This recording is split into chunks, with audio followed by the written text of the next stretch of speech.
Selamat sore Ibu Weni, selamat sore teman-teman. Kami dari kelompok 1 pada sore hari ini akan mempresentasikan materi mengenai pengantar akuntansi keprilakuan. Sebelum kami memulai presentasi, izinkan kami memperkenalkan diri. Saya sendiri Gusti Ayu Aristia Dewi, nomor absen 3. Saya Nilo Puspa Pradnyani, nomor absen 22. Saya Nimade Banyu Pertiwi, absen 23. Saya Nimade Sriutami, absen 25. Baik, adapun materi yang akan kami bahas pada presentasi kali ini yaitu yang pertama, tinjauan umum akuntansi keprilakuan. Yang kedua, akuntansi konvensional. Yang ketiga, akuntansi sebagai suatu sistem informasi. Yang keempat, perkembangan sejarah akuntansi keprilakuan. Yang kelima, landasan teori dan pendekatan akuntansi keprilakuan.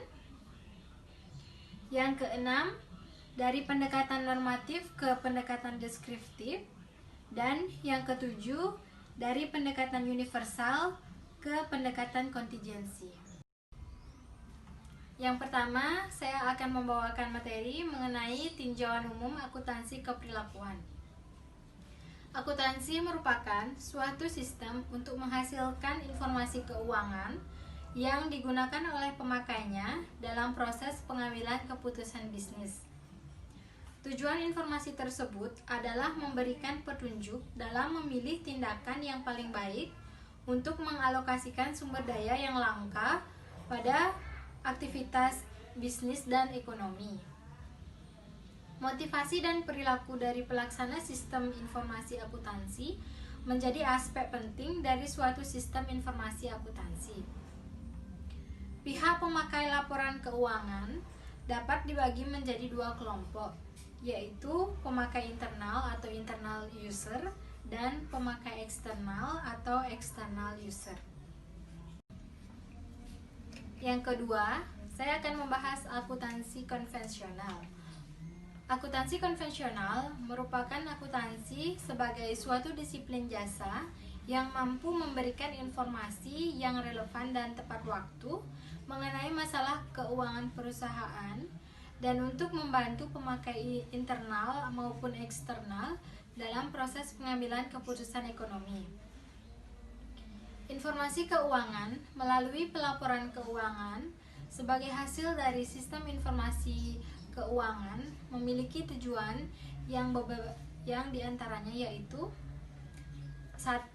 Memberikan informasi laporan keuangan yang dapat dipercaya dan bermanfaat bagi investor serta kreditor sebagai dasar pengambilan keputusan dan pemberian kredit. Yang kedua, memberikan informasi mengenai posisi keuangan perusahaan dengan menunjukkan sumber-sumber ekonomi atau kekayaan perusahaan serta asal dari kekayaan tersebut. Yang ketiga, menyediakan informasi keuangan yang dapat menunjukkan kinerja perusahaan dalam menghasilkan laba. Yang keempat, menyediakan informasi keuangan yang dapat menunjukkan kemampuan perusahaan dalam melunasi utang-utangnya. Yang kelima, menyediakan informasi keuangan yang dapat menunjukkan sumber-sumber pendapatan perusahaan. Dan yang terakhir, menyediakan informasi keuangan yang dapat membantu para pemakai dalam memperkirakan arus kas masuk ke dalam perusahaan. Materi selanjutnya adalah akuntansi sebagai sistem informasi. Akuntansi sebagai sistem informasi merupakan sistem yang dapat diartikan sebagai suatu kesatuan yang kompleks dan dibentuk dari berbagai komponen yang saling berkaitan. Karakteristik sistem secara keseluruhan harus memiliki sasaran, input-output, dan lingkungan untuk mencapai target geser yang telah ditetapkan. Adapun dukungan manajemen punca merupakan suatu faktor penting yang menentukan efektivitas penerimaan sistem informasi dalam organisasi. Jackson tahun 1986 mengemukakan beberapa alasan mengapa manajemen puncak dalam pengembangan sistem informasi merupakan hal yang penting. Di antaranya yang pertama, Pengembangan sistem merupakan bagian yang terintegrasi dengan perencanaan perusahaan. Yang kedua, manajemen puncak merupakan fokus utama dalam proyek pengembangan sistem. Yang ketiga, manajemen puncak merupakan penjamin penekanan tujuan perusahaan daripada aspek teknisnya. Yang keempat, pemilihan sistem yang akan dikembangkan didasarkan pada kemungkinan manfaat yang akan diperoleh dan manajemen puncak mampu menginterpretasikan hal tersebut. Dan yang terakhir, keterlibatan manajemen puncak akan memberikan kegunaan dan pembuatan keputusan yang lebih baik dalam pengembangan sistemnya. Materi selanjutnya adalah perkembangan sejarah akuntansi keperilakuan.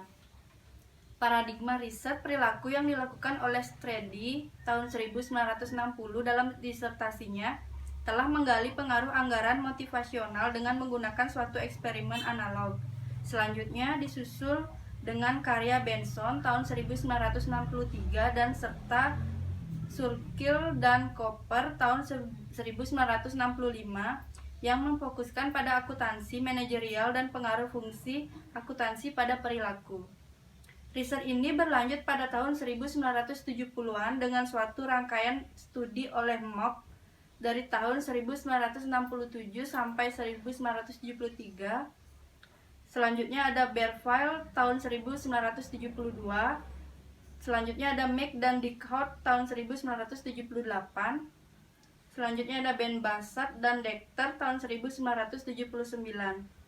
Fokus dari studi tersebut adalah akuntansi manajerial. Namun, penekanannya mengalami pergeseran dari pengaruh fungsi akuntansi ke perilaku terhadap pemrosesan informasi oleh pembuat keputusan.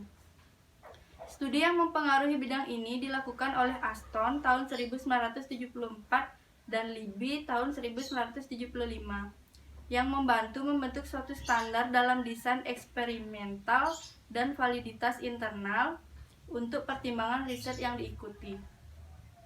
Selanjutnya, mulai dari tahun 1960 sampai 1980-an, jumlah artikel mengenai akuntansi keperilakuan semakin meningkat.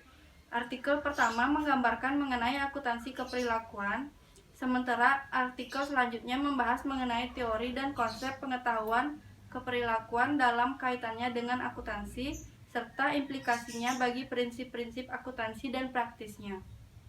Pertumbuhan studi akuntansi keperilakuan mulai muncul dan berkembang, terutama diprakarsai oleh akademisi profesi akuntan. Landasan teori dan pendekatan akuntansi keperilakuan. Hidayat 2002 menjelaskan bahwa sebagian bagian dari ilmu keperilakuan atau behavior science, teori-teori akuntansi keperilakuan dikembangkan dari riset empiris atas perilaku manusia dan organisasi. Dengan demikian, peranan riset dalam pengembangan ilmu itu sendiri tidak diragukan lagi. Selanjutnya, dari pendekatan normatif ke deskriptif. Pada awal perkembangannya, desain riset dalam bidang akuntansi manajemen masih sangat sederhana, yaitu hanya memfokuskan pada masalah-masalah perhitungan harga pokok produk. Seiring dengan perkembangan teknologi produksi, permasalahan riset diperluas dengan diangkatnya topik mengenai penyusunan anggaran, akuntansi pertanggungjawaban, dan masalah harga transfer. Meskipun demikian, berbagai riset tersebut masih bersifat normatif. Dan pada tahun 1952, C. Argyris menerbitkan risetnya pada tahun 1952.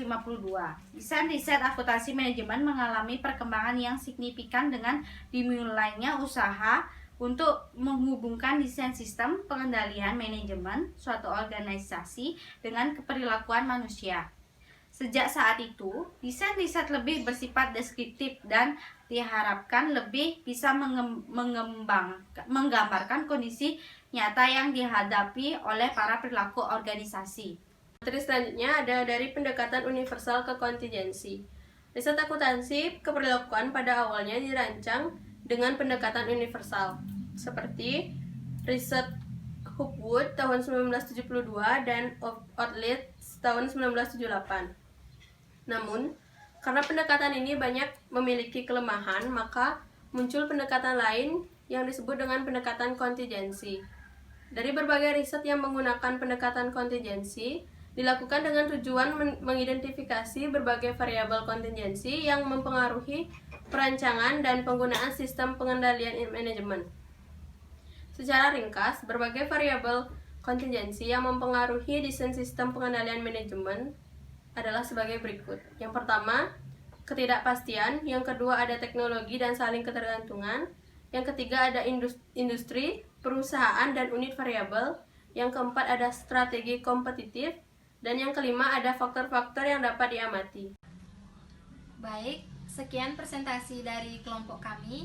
Apabila ada kesalahan kata yang disengaja maupun tidak disengaja, kami meminta maaf.